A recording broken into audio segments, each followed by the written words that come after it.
Champion na ang San Sebastian Golden Stags.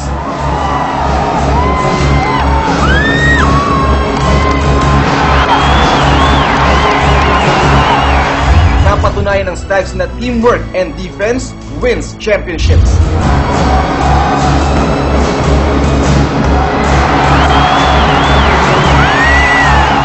Walang paistaran sa koponan, maging ang top scorer na si Jimbo Aquino, handang mag-decoy, mag-sacrifice para sa team.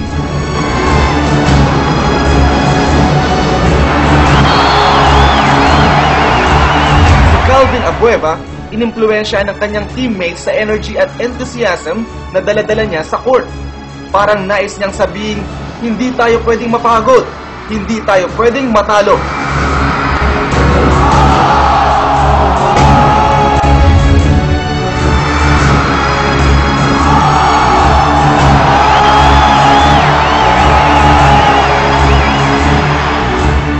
Outnumbered man ang San Sebastian sa crowd support, bata man sila pagdating sa finals experience bago ang kanilang coach.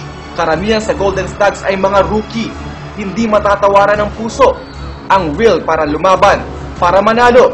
Yan ang winning form, the San Sebastian way.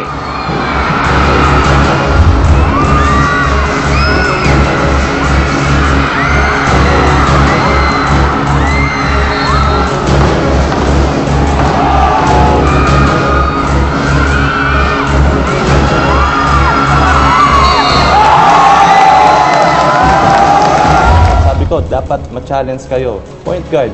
Palaging point guard. Pag natatalo tayo, maraming nasushoot ang point guard. So, nag-response sila. May inilalaan kami yung play, yung finisher ang ano ko, yung hinahanap ko, yun si Jimbo.